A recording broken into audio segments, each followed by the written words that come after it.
Hey everybody, so today I wanted to share with you guys my nail journey and everything that I went through to find the perfect system that works for me now while having a gel allergy still. The picture on the left-hand side is when I realized I had a nail allergy. That was after I had taken off my nails, and that's what I was left with. That's the reaction that I had. You can see they are very crusty. It's hard to tell from just that picture, but they were also separating just a little bit underneath the nail between the nail and the skin. And on the right is how I do my nails now. So I'm still using all of the same products, just in a very different way. And I'm adding in a very crucial step, or maybe two. And I just wanted to share with you guys how I got to this point, because I will be sharing with you how I do my nails now in 2 videos coming up, how I make my own press-on nails, and then how I apply them. So those videos will be following this one. But first, I wanted to show you everything that I have been through, the experience that I've had, and why I think that safety should be one of your utmost concerns. The start of realizing that I had a gel nail allergy was just about 4 months after using all of the products that I had gotten for Christmas. You can see right here, I start to notice a rash on my wrist.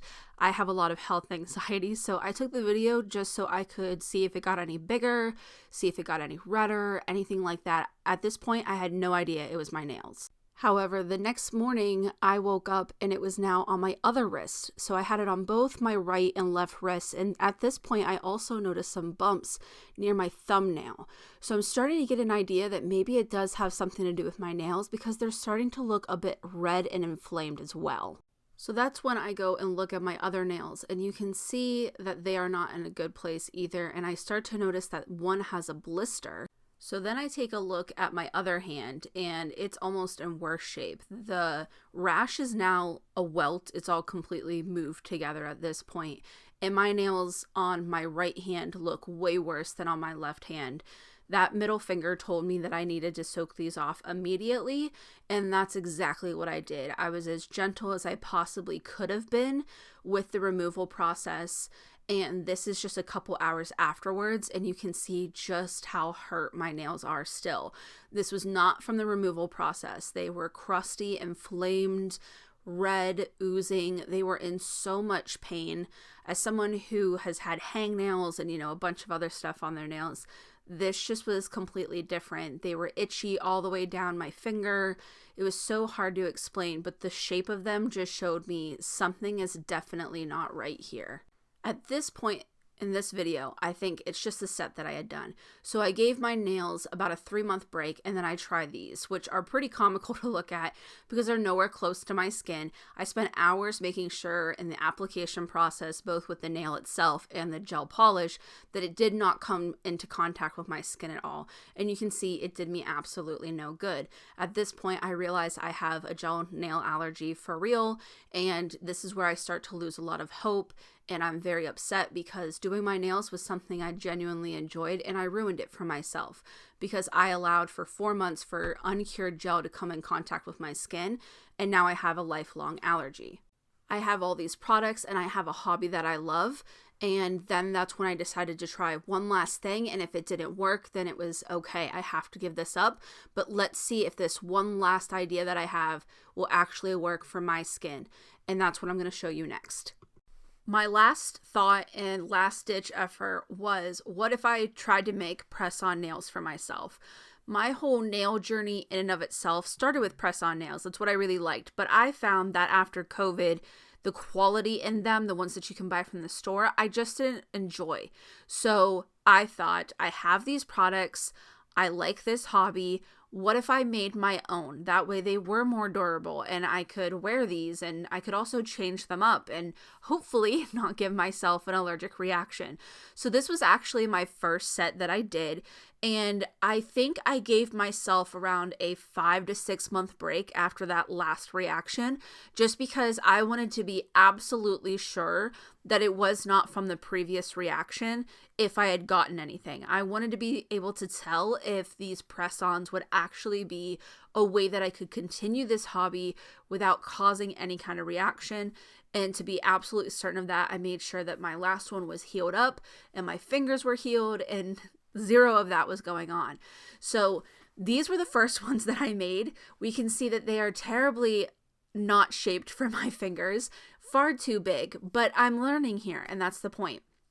And just like I'm sure if anybody tries to do this on their own, you're going to take some time too and learn the ins and outs.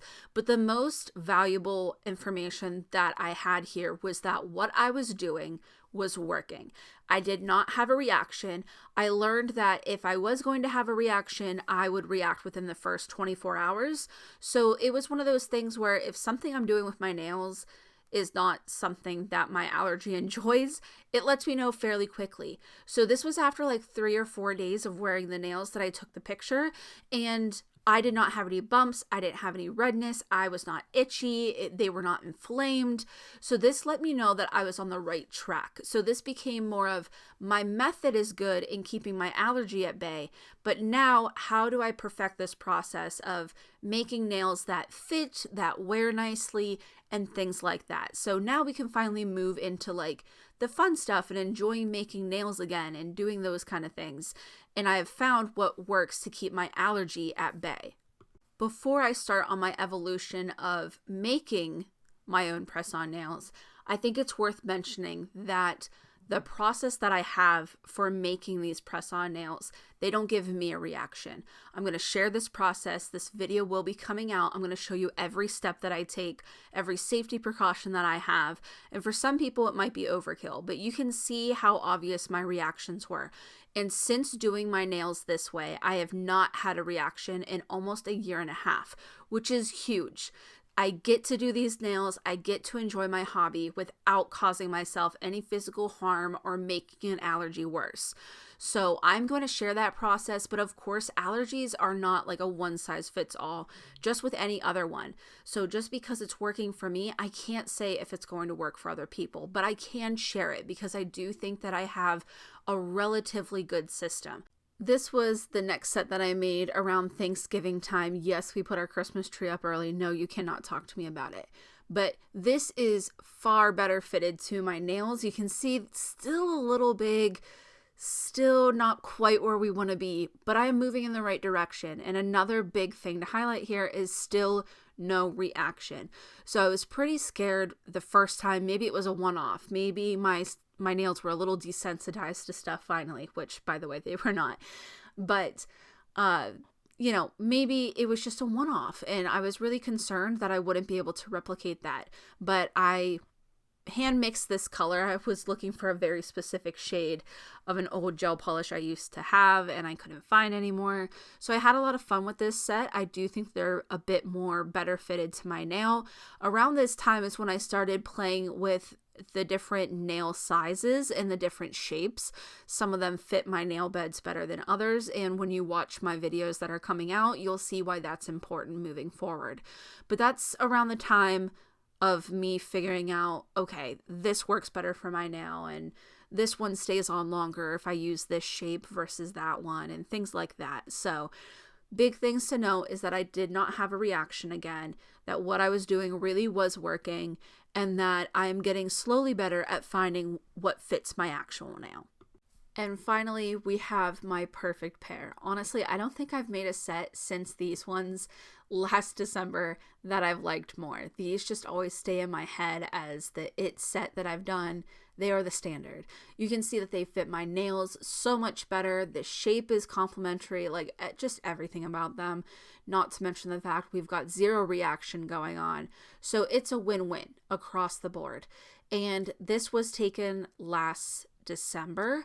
So over this past year, since doing these nails, where I've got the method of having my allergy under control, having the right size nails, and also the right shape nails, the past year I've been working on retention, longevity.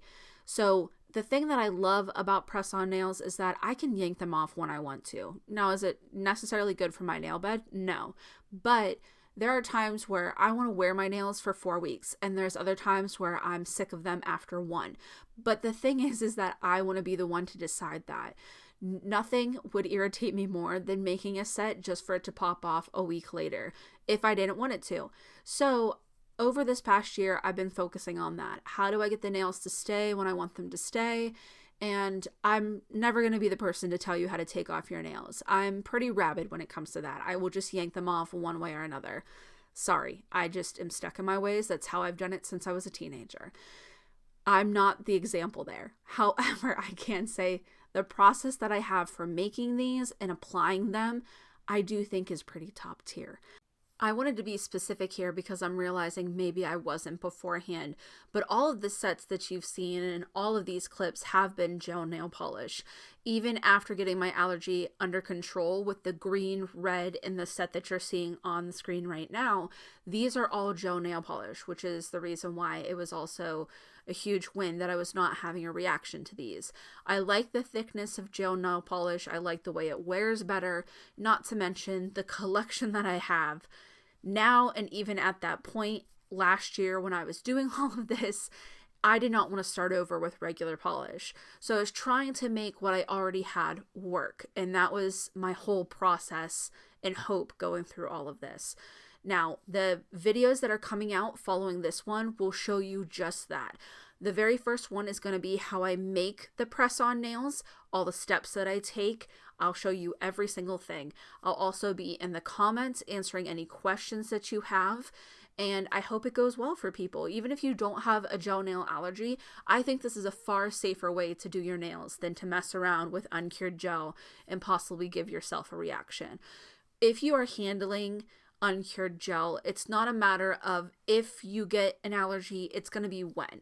Because 9 times out of 10 people don't handle it properly. I did a course and got certified in gel nails in cosmetology school years ago when it cost like $200 for an LED lamp.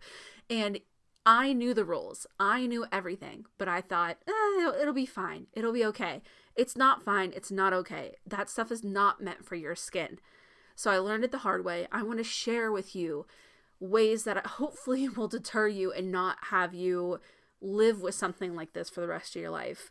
So following the video where we're going to make the press-on nails, the video after that will be how I apply them. So that'll be really important on how to not only just glue them on, but how they stay on, and they're not just popping off 3 days later, because that's important. So I'll share with you all the steps, all the supplies I use, all those things. I will answer questions if you have them. I'm looking forward to sharing this with you guys. This has been a really long journey for myself. I know a lot of you have been so patient over on my Instagram. I share my nail pictures and so many of you have been like, how do you do it? And I've been like, I'm working on it, I promise. And I'm just so thankful that you're still here and you've been so patient, because it has been quite the journey for me. So I'm here now.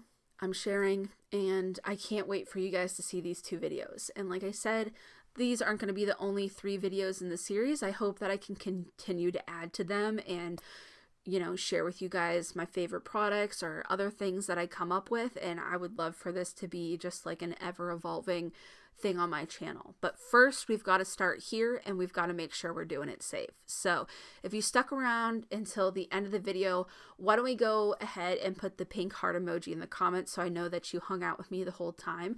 Thank you so much if you did. I greatly appreciate it.